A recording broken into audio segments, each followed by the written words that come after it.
And welcome back to the Always Better Than Yesterday podcast. How are you, my friend? How are you? It's been a long time, Ryan. We were Good to just see reminiscing. you. Yeah, 6 years. You were episode 87 back in July 2020. The world was a little bit different back then. We've gone Yes. through a few seasons of change. Many things are still the same, but many things have changed. Like how have people been resonating, connecting, or even needing your work in the last few years?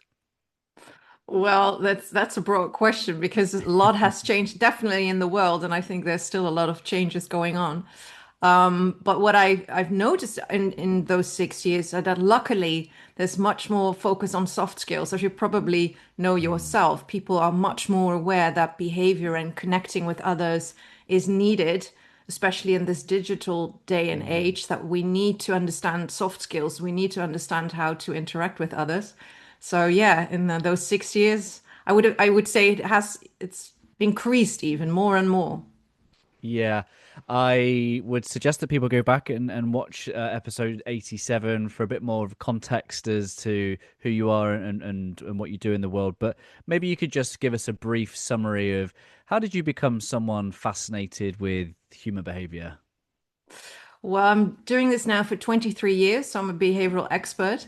But I started at the Academy of Arts, Mhm. and it's called Expression Through Verbal, to Words and Gesture. So that Mm. summarize it.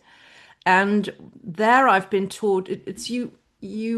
I'm a director in essence. So you're teaching others about theater, but you're also on stage yourself, and you're Yeah. also making plays. So all these kind of things. So behavior is at the baseline of all of that. As a director, you have to observe others and you have to Mhm. give them feedback if you want your actor to do something differently. But when I was in school, somebody said, "Can you please help some others in business life to talk about stage presence?" And Yeah. then I that really opened my eyes because I thought, doesn't everybody know about stage presence? Don't they understand that you have to look at others and know your crowd and all those kind of things? So immediately after school, I decided to take this path, this route, and then I studied much more on behavior. It's funny, isn't it? Because in my early career, like I believed that I had to play a particular role. You know, we talk about that acting. Like I had this kind of belief structure that leadership looked a certain way. Yeah. And then because I didn't look like that, my own self story was, well, maybe I can't do this. Maybe I'm not Yeah. this. And it is really interesting how even that was an act. It was still Yeah. just far from the truth of things. So how do we boil it down to its simple essence, its simple component? What do we mean by behavior communication? Well, let me first say that in those 6 years we've just been talking about, I think that more and more people understand that being real, being genuine, being a certain kind of leader is needed to come across, and that it's not one mold that you have to be, that everybody Mm. has their qualities. And I think if we look at behavior and communication, that's the essence to understand that we're all communicating, of course, we're all showing behavior, but it's not a mold where you have to force yourself into a certain way. And for me, behavior is what you can see, what you can observe, what you can listen to, what you Mm. can, well, react to. And that means that it's very broad. It's a lot of elements in there, but exactly that gives it for all of us so much opportunity to be a certain leader that is, Yeah. well, who you want to be, but also that is focusing on what is needed in your specific company with those people that you're leading. Yeah, this is a heart-centered leadership podcast, and the very aspect of that is a couple of fold. It's not thought leadership, so there's the idea that this is lived and it's practiced and it's Yeah. demonstrated, but the heart also has the qualities of identity, of passion, of purpose, of values, and so it really kind of helps me uh express through leadership who I am, as Yeah. opposed Yeah. to I find my identity in my leadership. Does that make sense?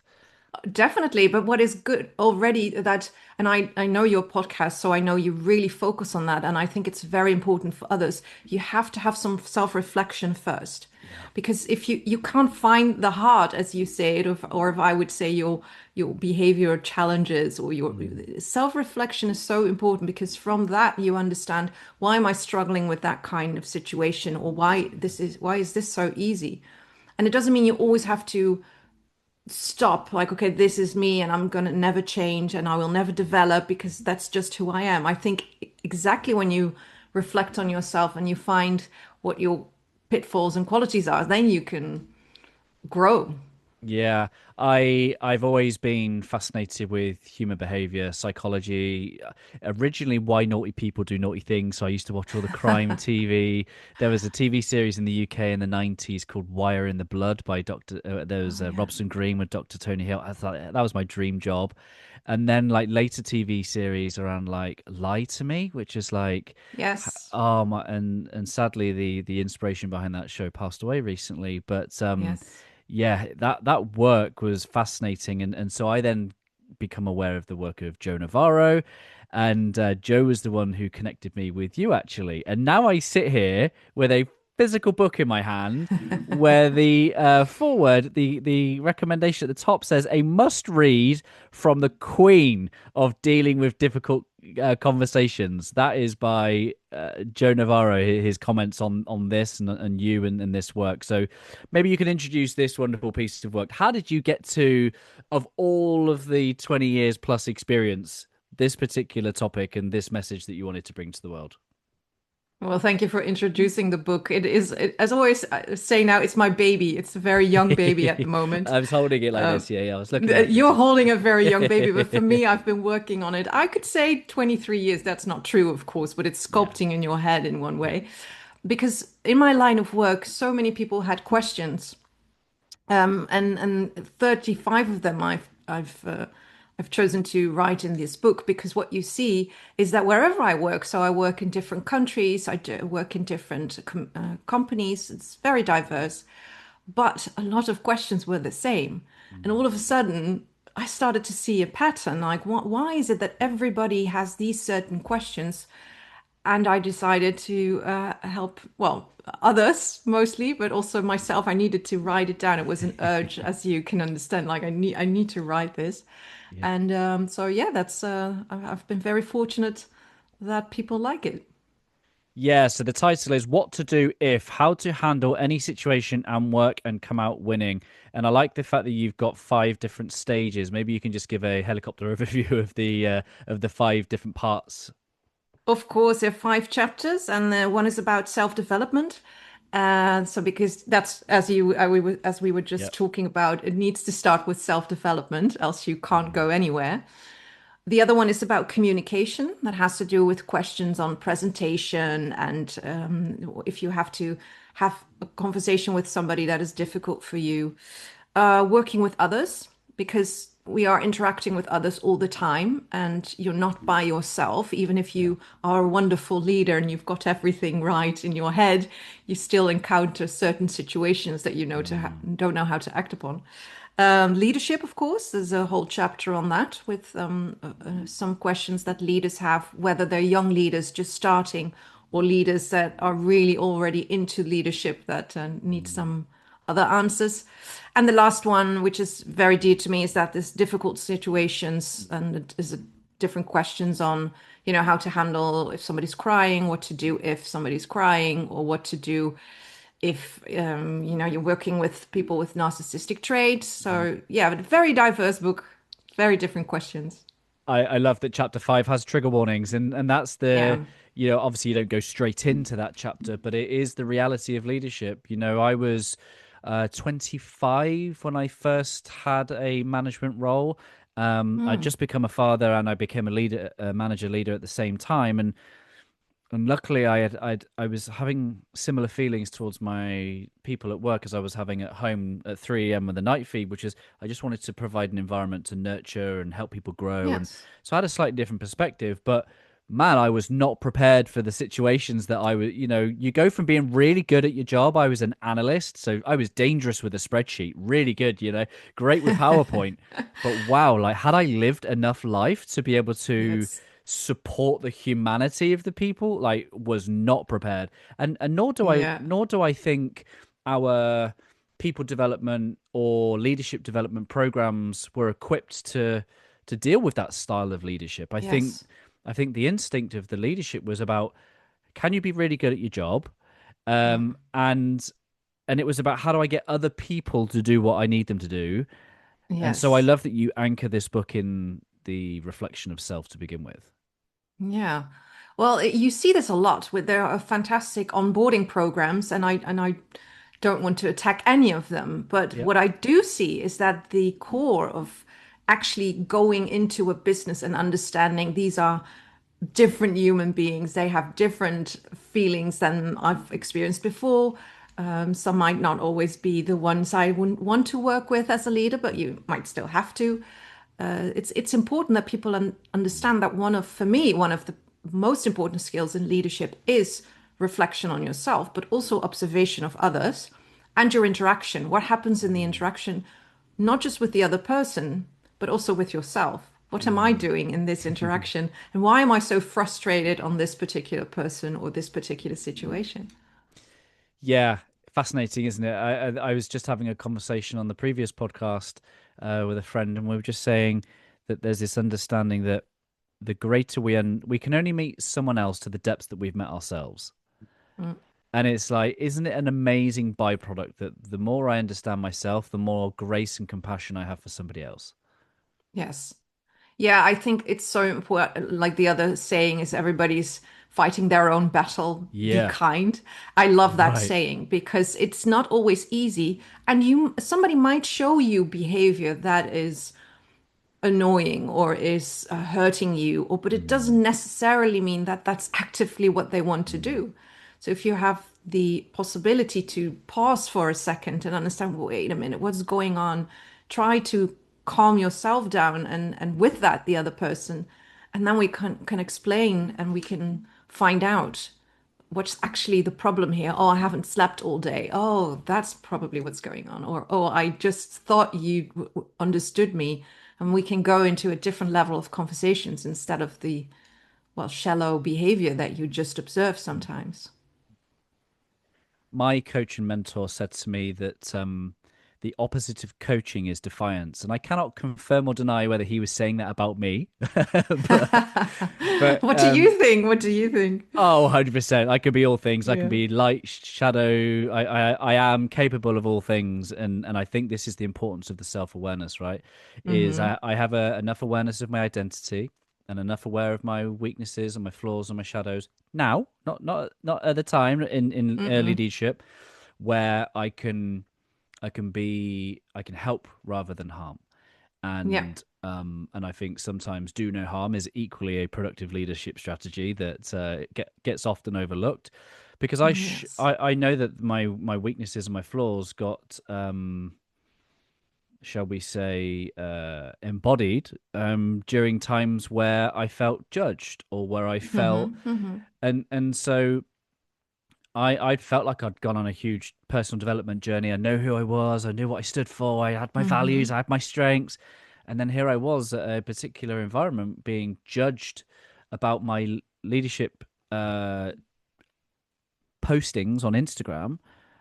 And it was like, oh, core wound, rejection, abandonment. And I was like, Yes. oh, wow. Like, so I was acting out of deep core belief systems, which is not your typical topic of your average leadership development programs. And yet No. here it was running my show, when that shadow, when it got, and so I was very fortunate to speak with Patrick Lencioni on the podcast, and he said he's contemplating writing a book on wounds, and so there's something Ah. emerging about our deepest wounds. Actually, they come with us, whether we like it or not, Mm-hmm. in all of what we do.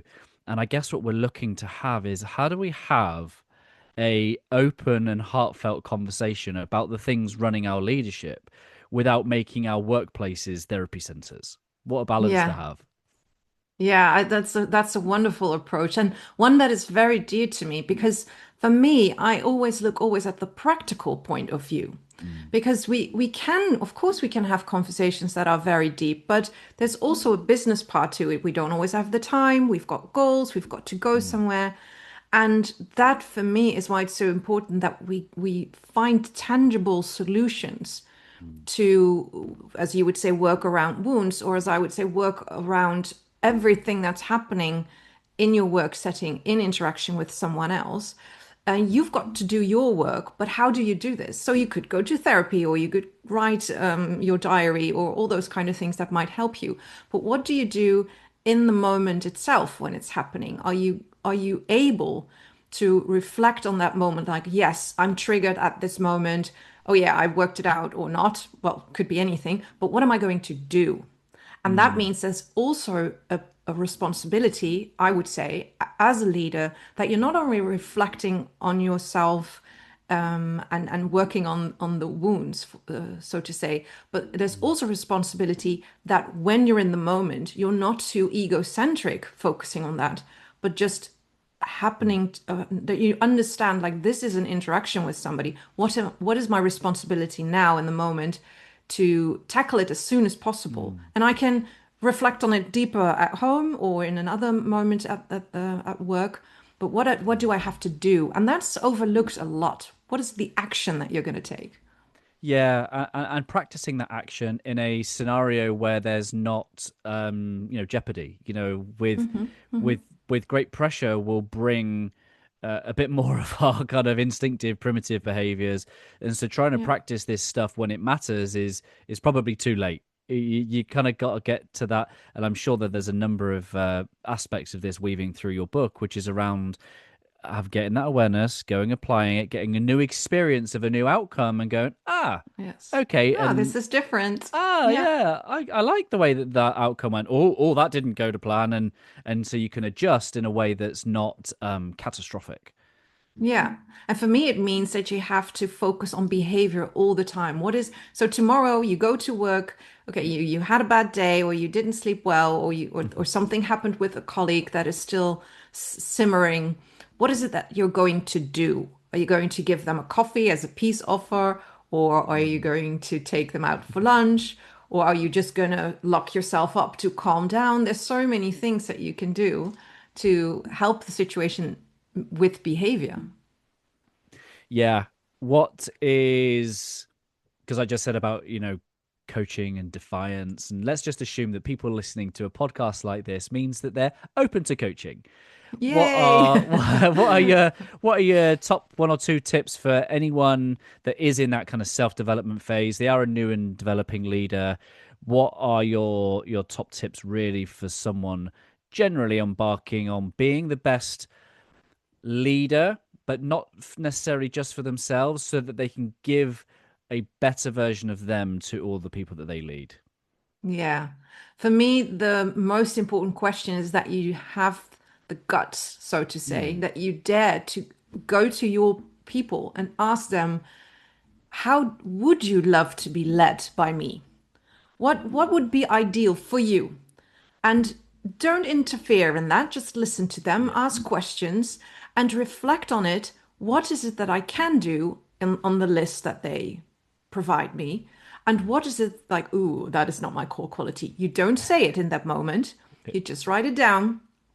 And then later on, and of course, everybody will have different preferences. So it's up to you what you can do or what you might want to adjust. But you get a list or you get a feeling and understanding of what people need from you.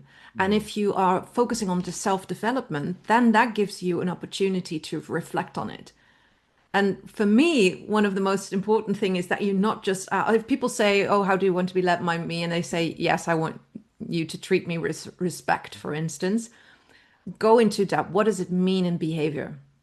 Does it mean that I have to ask you questions? Does it mean that I have to leave you alone?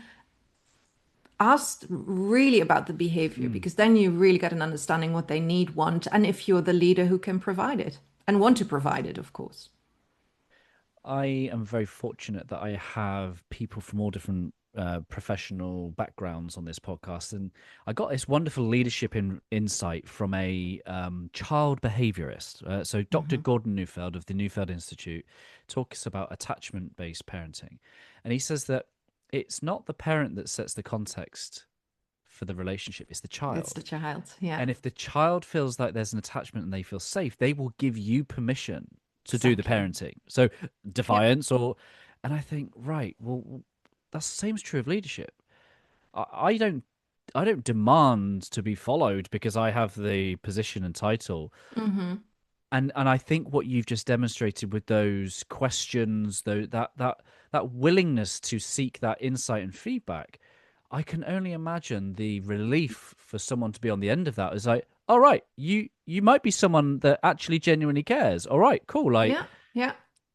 yeah, And again, you have to be mindful because some leaders might think that if they hear a list and they can't do that what is mm, needed, that they go into this acting mode as we just discussed. So then they think, oh, this person needs a bit more structure. Oh, I'm not structured at all. Oh, I'm going to do this, and then they go into stress mode. That's not what I mean. It's you yeah, understand that this person needs structure, for instance. How can you provide it with you being you? So don't, maybe you can develop your structure, that would be helpful, but maybe you can find a different way in helping this person to get structure and to develop themselves. And that it goes for another advice I always have: ask for feedback all the time. yeah. If the culture, of course, is okay with that, because in some companies it's still not a good thing to do that. But if you're willing to ask, listen, how have you experienced me managing this project with you? Or what is it that you liked about me or dislike? Yeah, you will gain so much information on leadership. Yeah, unfortunately, so many people ask for feedback and they do nothing with it, and so the next time you go and ask for it, there's a reticence to providing that, I guess. Yeah. Great. So then we move on to communication. What are you most passionate about? There's loads of things you help with communication, but what are you most passionate? What gets you super inspired about Most communication? passionate. Oh, Ryan, that's a question for me because communication is so broad. But for me, what I get passionate about is if I have the opportunity, and luckily I have, is to educate people about how to have better conversations. Mm, And because we are not taught in school how to have effective conversations that yeah. help each other and focuses on certain goals or development or hey, how are we going to solve this problem? In a way, we do communicate, but it's not taught yeah, as a science, I would say. And for Hmm. me, helping others. So I did a course the other day, and I'm working with the helicopter metaphor technique, as you know, is also in the book. And that's a way of reflecting on conversations in a different way than just content. Because when we are having a conversation, a lot of people nowadays are thinking about, okay, what am I going to say? So they do Yeah. prepare the content, but they're not always aware that there's so many other elements that they can use to have an effective conversation. For instance, the setting, the procedure, as I would, are you going to have the conversation in your office, or maybe you're just going to go for a stroll? Are you Mm. going to have the conversation on Monday, or better wait until Wednesday because then this person is not so tired? So that would be Mm. procedure. The other thing is context. Are you aware of your context? If you can't ask for a raise if there's just been budget cuts, that's Mhm. and the third one, that's the interaction, and that has everything to do with body language, the style you're leading. So for me, my passion is when people understand, oh, wait a minute, there are other things I can do than just prepare on what am I going to say. Yeah, and I think the helicopter metaphor is really powerful because it takes me out of my own worldview. It takes me out of my own biases and my Yes. filters. Um, and that's a real challenge, isn't it? Is to be able to get as an objective view as possible without being part of an echo chamber.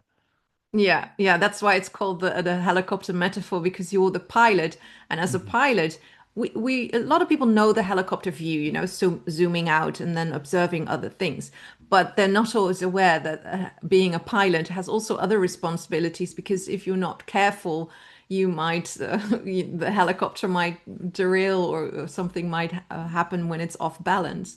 It's Mm. not easy. I'm not saying it's easy to do, but if you, again, if you're aware and if you understand, I have these possibilities to have better conversation, and reflecting on myself, reflecting on others, and seeing where's my focus, or where should my focus be.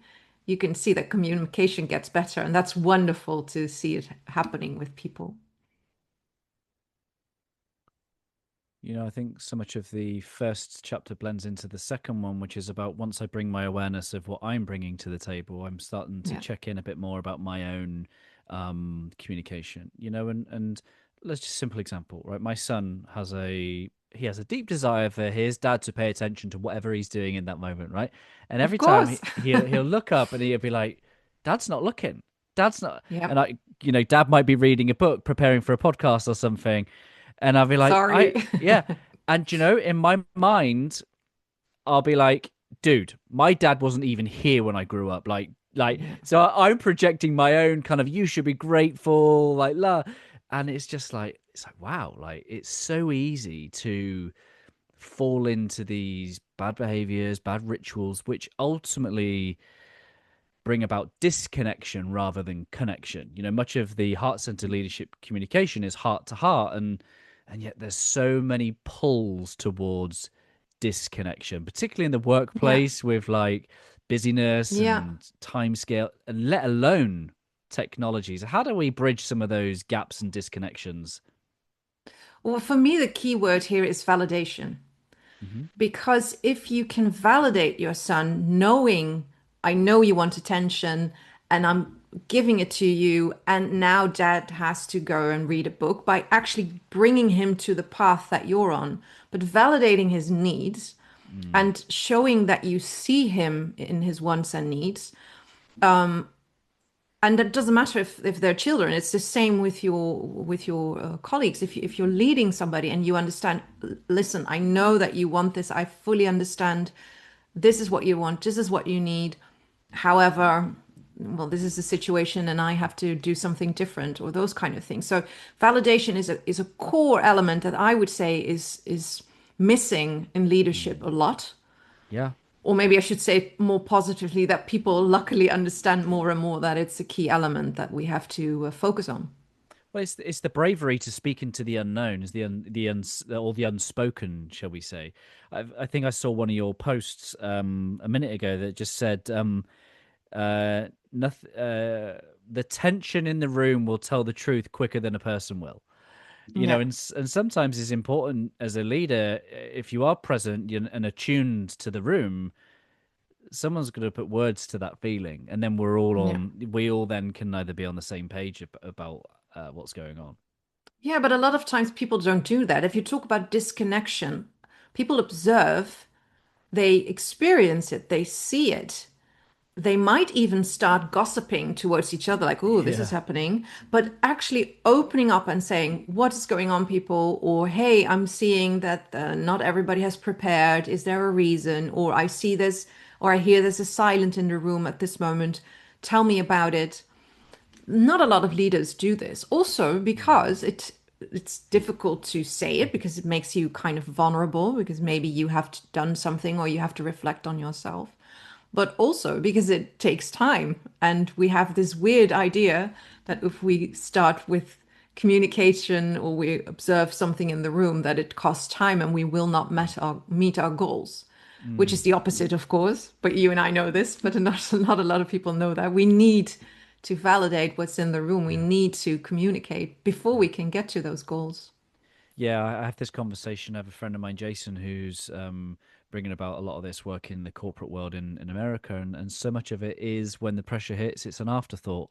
Yeah. It's rather than the analogy he gave is like, if I gave you all the ingredients to a healthy performing business and culture, and eggs were part of that, but you didn't put the eggs on the cake until the very end, you're not going to Yeah. enjoy the cake. Yes, Let's sequence it. Let's really invest. And I think what you're saying is the fruits of this work pay off.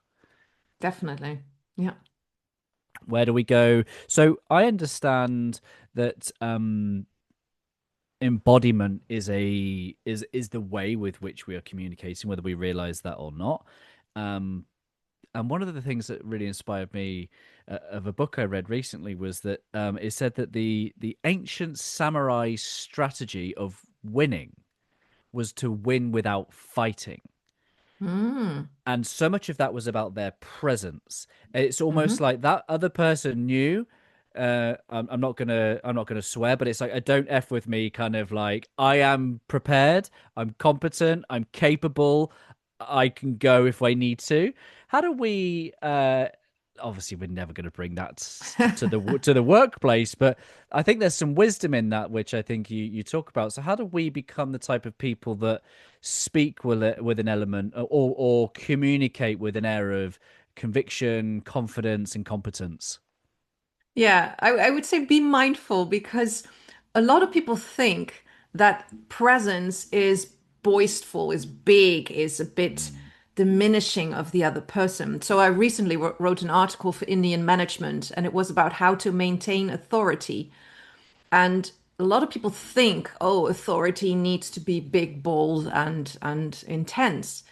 I would say that's not the case at all. For it's so important that you understand that boldness or presence is much more co constructed within you and mm, understanding this is who I am, these are my qualities, and as you say, don't F with me, but not in a way that is attacking the other person, because then it's focused on the outside. And when it comes to difficult conversation, you see two things happening, and I think that's the same in businesses that sometimes they make themselves very small, like, oh, you're too big for me, you too, I can't handle this, you're too dominant. So they diminish themselves. Or it's the other way around. They make themselves very important. You've got to listen to me. I know this. You're nothing. And for me, one of the most, that's also one of my core principles is that the best conversations take place with comfort for both parties.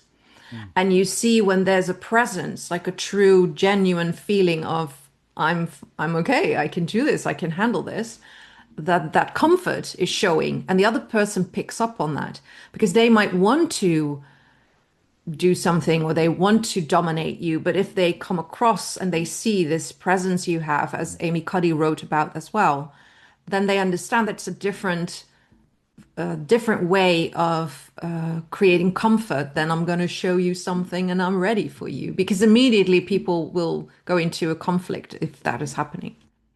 Yeah, I've had a few bits of feedback in my time in my younger years, and Hmm. one of the first bits is about my eyes. So I'm quite Mm. I Yeah. kind of like I'm expressive. My heart's on my sleeve, shall we say? Hmm. So I'm I haven't always had the awareness of what my face is saying, and this is where the feedback come. But when I used to present at senior board meetings, if someone was just saying something that I fundamentally disagreed with, you would oh, I'm just going to pause. Just there we go. We're back. So Hi, there was we're something. back. We're paused. So if someone said something in a meeting where I didn't believe, I'd be like this, and it would just be like, and it would be all over Furrow my face, glabella. Yeah. 100%, right? So I, Yeah. 100. So that's that. I guess it leads me on to my next question, which is as leaders, what's the importance of our eyes when it comes to communication? Well, it's not important at all. No, I think luckily people understand it's not just the eyes, it's the whole face, it's the expression, it's the whole body. Mhm. Again, you have to be careful that sometimes when people work and they're very concentrated, they might have the same expression as you just did. And then people think, oh, this person is angry now. No, I'm just concentrating. So again, you always have to be mindful of context and what's going on in the room. But if you're communicating with somebody, you have to be aware what is my expression and what might it evoke. Yeah. So what you just did is the furrowed glabella, and that is it could be an indication of being very critical, or you might disagree with somebody. We don't know, but that's why the rest is so important. Because if I'm leaning towards you and I'm nodding Yeah. and I'm like, oh Yeah. yeah, that's completely different than if I'm. doing it like that. People who are Nuance, listening yeah. at the podcast, you have to look at this in the video because we're expressing some things with the face. And that is, again, we have to take culture into consideration because some cultures are more expressive than others. But we have to be mindful that our way of expressing ourselves, our body language, evokes something, even if we don't mean it. Even if you're just listening to somebody in concentration, they might think, "Ooh, you're my boss. You probably do not Mm. agree with what I've just created in this project just because you're laying that way." And this reminds me of a story of my leader when I was just beginning with my second job, and they were training us to be in front of groups and educating others. And this boss, he was just laying in his chair, literally Mm. laying backwards almost, hands across his body, and with that face you just said. And I was so scared. I was like, oh no, he doesn't like it at all. And he's so critical because he's just rejecting me because of his body language. Yeah. Luckily, I asked him, so can you tell me why you were almost laying like that? And he said, and I will never forget this, he says, I was so intrigued with listening that I really just felt relaxed that I could, listen to your story and I completely felt at ease. I'm like, oh yeah, I did not Yeah. understand that that could mean as well. That body language could mean it as well as it. And later on, of course, when Joe Navarro, for one, also educated me on all this kind of things. Mm. There's so many myths out there, and one of the myths is, crossing your arms, folding your arms. People think it's still negative, but it doesn't have to be the Mm. way. It can be a self hug. Comfort. It's nice and Yeah. comfortable. Yeah, that's important, isn't it? Because we have a self narrative. We're talking about building up a sense of intuition and being attuned, but then also bridging the gap to go and verify what we believe. I think that's an important Yes. part of your process is to go and verify some of these things. Yes. If possible, always ask. Check, check, double check. That's what I would Yeah, say. And you can't always do that directly, but as a leader, you might, and again, you have to be careful that it doesn't turn into gossip. But I think sometimes you can ask, hey, what's going on with her? Because you can't approach this person directly. But please, better to do that than just yeah, think about yourself and your own assumptions. yeah. I promise this isn't a therapy session because I'm an absolute perfect communicator now. But when I used to Tell me, present, well, what may I help you with, Ryan? What may I help you yeah, with? when I'm I here used to to help. when I used to present to an executive before, what I would tend to do is I would inflex as I delivered the message, Yes, of and course. I didn't really have an awareness of that at the time, and I was and we would just get into some real kind of heated conversations and then he would do things that would challenge, that would reveal he doesn't trust me, and I was like, what's going on? And Yeah. he's like, you don't trust yourself, so how am I supposed to trust you? Like, I'm the CEO, and I just want to know that you got it, so I haven't got to get it. And he says, but you speaking like that, and you laying it on me more like a question than a statement. It's like, I don't feel like you got it. And so here's my delivery causing a whole load of tension. Yes. And it's amazing what actually is, if we're not equipped with the understanding of the work, we're sticking with the emotions of what's happening. We feel Hmm. something's not quite right. We feel something's not quite peaceful. And sometimes it just takes sitting down and go, what's going on? What's But it's happening? wonderful. It's wonderful that he was able to pinpoint it what it was. Because some people only say, yeah, I don't know if you know what is needed. And then you were wondering, yeah, but I do know what is needed. Why would Mm, he say that? Some people might take it a bit step further. Yeah, you have a question instead of a comment. But the fact that he was able to actually help you and mimic it, you will never forget that because then the nonverbal communication, the paraverbal communication, he reflected on you. You're like, you will never forget that because now you mhm. know if you talk like that, it's different. Pain's a great motivator. Yeah, yeah, yeah. Where do we go next then? We've gone beyond communication, working with others. Is there anything really powerful in the working with others chapter that you would love to talk about in this conversation? Well, I think we have to understand first that we're not working alone and that we're working with others. And that is something that might not always be easy, but it's also so much fun. And one of the parts in that is also the difference that you can find in a team, the reflection that you can have on each other, and working with Mm, others also means that you can learn from each other, but have such amazing build-ups on how you can work on a project. If you would just do it by yourself, that's only you and your opinion. But we all know the acronym together, everybody achieves more. And I mm. really believe that is the case. If you're working in a team and you challenge each other and you try to learn from each other, that's wonderful working with each other. But you have to find a way, and that's not always easy. Yeah, and sometimes we've been conditioned to believe that the leader needs to know all the answers, right? The leader shows the way, Yeah. the leader goes the way, and therefore the leader must have all the answers. And Mm, I think you and I believe in a world where that doesn't have to be true, but it might mean that we have to become better listeners. mm. How do you inspire and equip leaders to become better listeners? I think again they have to understand that what is their quality already in listening, because Yeah. they might already listen and then everybody's listening in a way, but how do you listen more effectively? And what I love to do with them is work on kind of homework setting, working with an actor, or if you can't work with an actor, try to summarize situations more and more, but not just in words, not just listening with your words, but listening with your whole Mm, system, so to say. So, what do I pick up on? Where is there hesitation?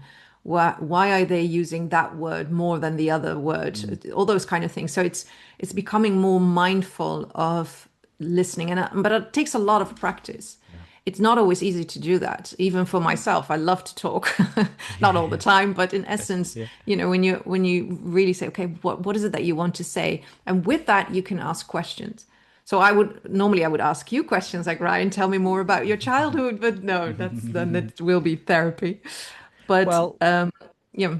yeah, and it's really interesting that there's the listener and then there's the speaker Mm, and you know, in my marriage, for example, I would say I'm a great listener, hmm but there'll be times where I hear the words back, "You're not listening to me." I'm like, "What are you on hmm about?" I could repeat every single word you've said Yeah. because I know that I'm an auditory listener. Sometimes my eyes go elsewhere, and because I listen to loads of podcasts, that's just how a learning style, right? So hmm there's a difference between the activity of listening versus the other person feeling heard. And I Yes. think that's equally important for leadership, isn't it? Is yes, okay, fine, I can tick the box, I've listened, I can repeat verbatim, but can I feel what they've said? And more importantly, can I make them feel like I've heard what they've said? Yeah, and that brings us back to communication as well, because you might think I'm listening, I'm hearing all the words, but then it's more like a transcript. But when you want to have effective communication, it's also that the other person needs to understand it landed. Mm, I'm noticing that you're not only absorbing the words, but it also lands and you're thinking about it and you're reflecting on it. mm, Now, that means that your body language has to show it as well. And for me, it's astonishing how many people use their phone these days when they're in a communication. It's like, oh yeah, sure. mm, And you can still use your phone if you want to take notes, but at least acknowledge that, okay, I'm looking at my phone once in a while because I'm taking notes. But those kind of things, I wouldn't recommend that doing at home, taking notes on your phone. But you have to make them well validated again. You have to show them I'm here for you. I'm noticing you. And it is also the eye contact is very important with that, but also the nodding and all those little things. We all know this. It's nothing new, but to actually put it into practice, usually people do not make an effort on that because you're already doing something else or you're already thinking about something else. Do you feel heard in this conversation, Anne? I do. Thank you so much. I do. And to be honest, I think you're very open in the things you say, which makes it a very a different conversation than normal podcasts, which I like because you're opening up, you're being vulnerable, you're going into the things that you've learned and taught. So that's very nice. I like that. Yeah, It's it's a also learning. different listening. For me, it's different to listen to.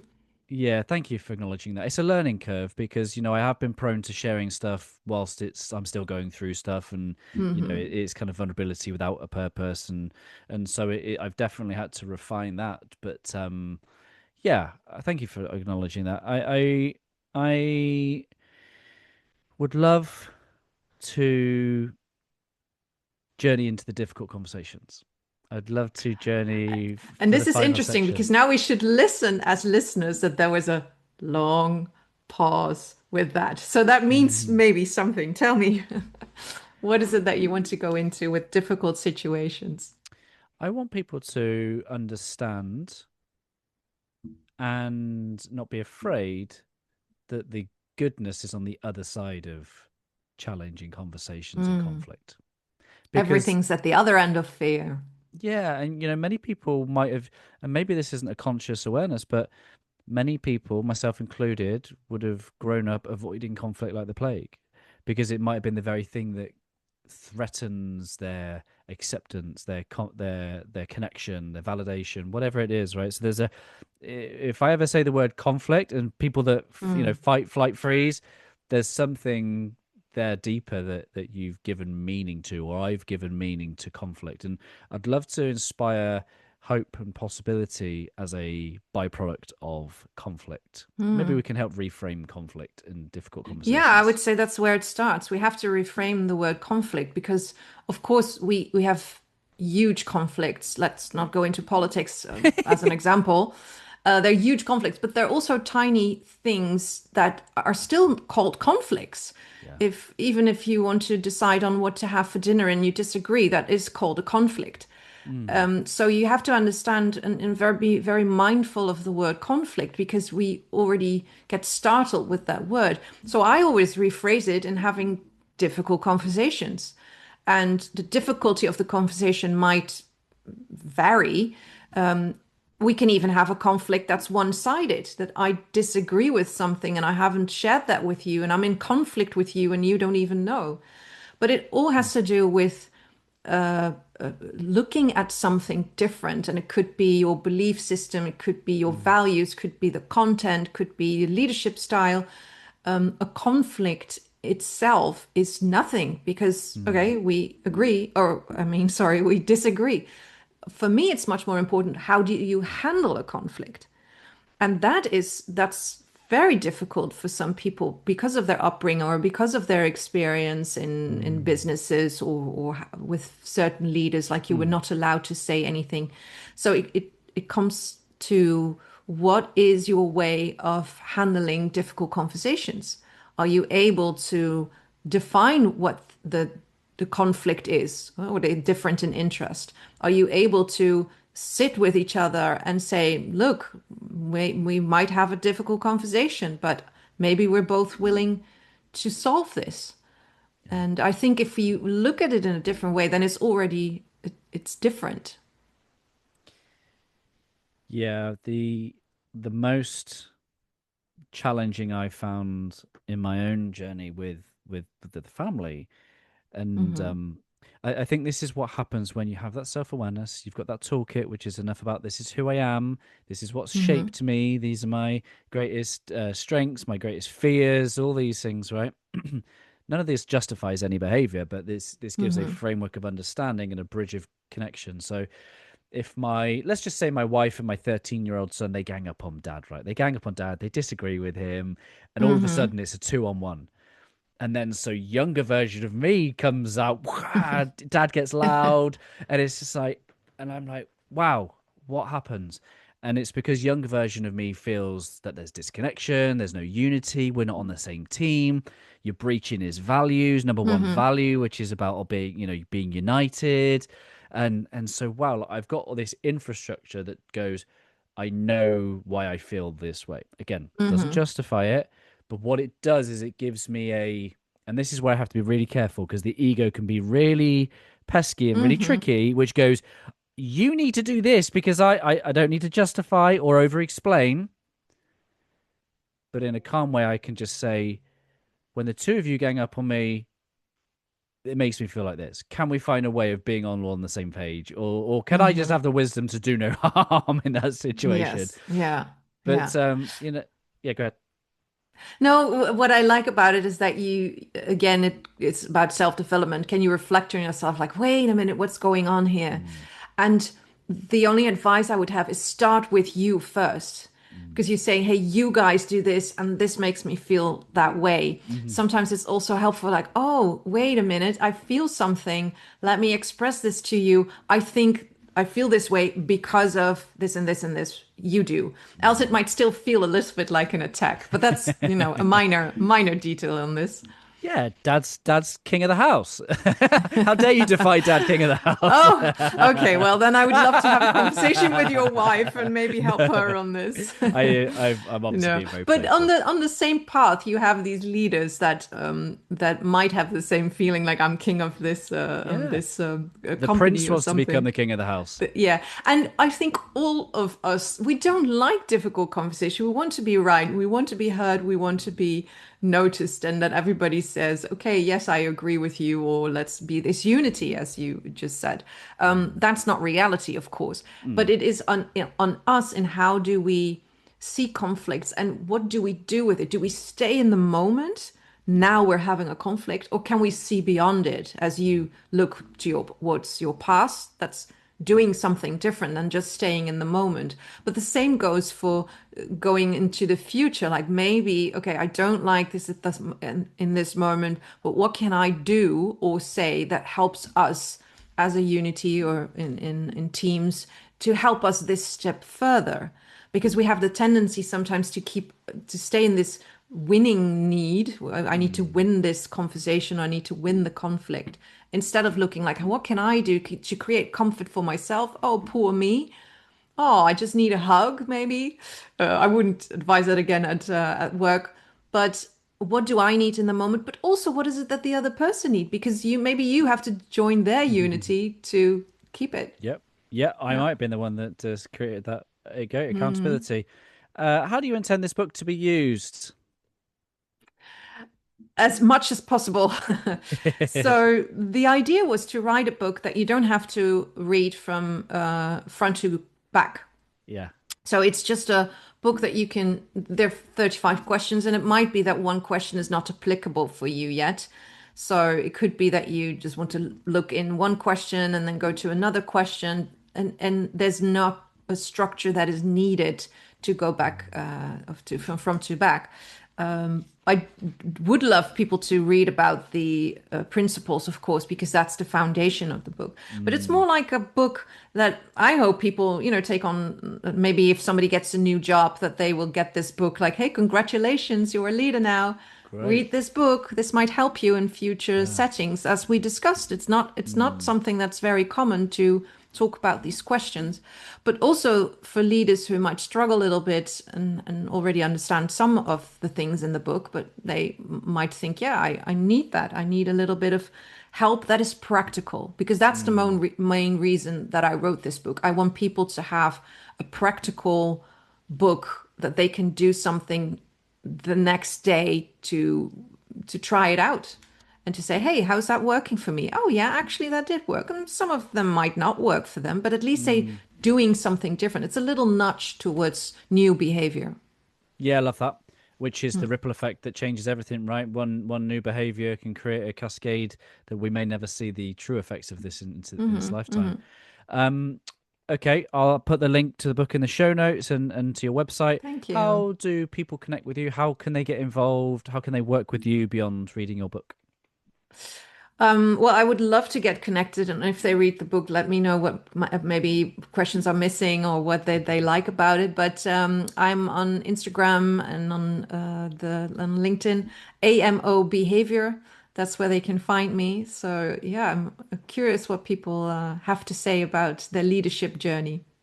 Yeah, do you do executive coaching? Are you teacher? Like, what's your main way of being able to support people on the journey with this work? Yeah, I've got you could say roughly say three things that I do. So I am a speaker, so people Hmm. hire me to give lectures, sometimes for big companies, big crowds or just a smaller group, it doesn't really matter. I help with communication in companies with leadership skills, developing leadership skills, and Hmm. working with teams that sometimes might have difficult situations going on, but also coaching one-on-one so that they just can get to into personal questions that they have. Yeah. Yeah. There's a lot of mistrust with leaders, particularly in the public forum right now, and one of the topics you put in your book is about how to gain that sort of trust. But Mhm. maybe you can help us understand from a behavioral perspective what are some of those things that really do breach our trust, whether that be consciously or subconsciously, when it comes to seeing leaders and how they behave. The most important thing I see that leaders fail on, if because we're all humans, we make mistakes. As a leader, you will make mistakes, not of course depending on the mistake, but in essence, that's we are very forgiving when people are owning up to it. Mm. And when they say something, the most important thing I think as a leader is being genuine in if I say something, you have to do it. If you can't do it for some reason, tell people. I wanted to write you back on Monday. This and this happened. I was not able to fulfill that deadline or something. Because if you do not do what you say, the distrust grows. And of course, it doesn't happen overnight if it's one thing, but Mm. we look in patterns. So if something happens once, okay, we're all human, not a problem. If it happens a second time, we will look at it as, wait a minute, that's the second time this is happening. But if Mm. it's a third time, and I would always advise leaders to look at behavior like that as well. If it's a third time, it becomes a pattern. Mm. And then your colleagues will pick up on this. Oh, wait a minute. This is the third time you're not doing what you're saying. Mm. And I can't trust you. And that goes for colleagues among themselves as well. And then you lose the right to influence, lead, and all the good things that we've been Yeah, talking about today. yeah, exactly. Hmm. And I'm going to invite Caution, you. that's a caution. Right. I'm going to invite you into reflecting on generational change, generational impact. Let's just say that this is part of every um, leadership development program in the country and the world. Let's just say that this work does find its way to the people who need it, in whether that be in the Hmm. home and the workplace, wherever it might be. And you've been able to see not just one generational turn of this impact, Hmm. but those people who have learned this have gone on to become executives of those companies. Right? That's the image. Wonderful.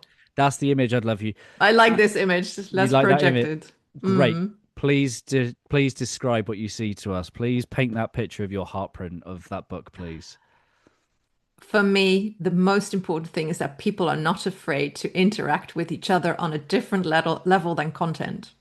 Mm. It's very simple. Content is important, definitely. We do have goals. We do have focus on things we have to achieve. But if we have these difficult conversations, if we actually try to verbalize, oh, I didn't understand that, or wait a minute, I don't understand this abbreviation, or these simple things sometimes, if we actually do this more and more and more, it becomes so much more simpler to work with each other and so much more fun and so much more, well, energetic, I would say. And I don't know if it's possible, but I have very, very high hopes because it's working. If you see people saying things that, for instance, if I work with teams and I invite them with care and all those kind of things, but if I invite them at a certain point to actually reflect on each other or to give each other feedback in a very effective, calm, constructive way, you can see it's a bit scary for them, but because it's done in a very comfortable and helpful way, you see afterwards that these teams become more effective and that they say, oh, I didn't know this about you. Why didn't you tell me years ago? Yeah, I didn't dare to do this. Well, it's not a problem. You should have told me. So if that would be the case that they actually do it, if I could nudge all these people like, come on, you can say it, verbalize it. Yeah, that would be wonderful. Love it. I love the heart, love the passion. I'm glad that we've managed to put 6 years of journey or 20 plus years of this. I'm sure there was so much more that we could have included, but that would mean you would you yeah, wouldn't have to go get the book. So let's just do that. Let's put the link in the show notes. Go get the copy of the book. And Anne, be honored if you leave us a final thought from yourself. Oh, that's so wonderful. I love final thoughts. I would say be more like you. That sounds weird, but what I mean with that is I've come to know you in a short amount of time as somebody who always wants to be better. I mean, that's your focus. And not in a way that is in a negative way that you want to, I don't know, enhance others because of only yourself. You want to do it and leaving others better, as you say. I love that pitch, and I love your show for it because it shows that you can develop and you can continue your journey in 6, 7, 8 years, and you're still learning and you're still doing those kind of things. So to summarize, I would love people to keep on developing and to keep on learning and to keep on finding ways to be better. Love it. Anne, thank you so much.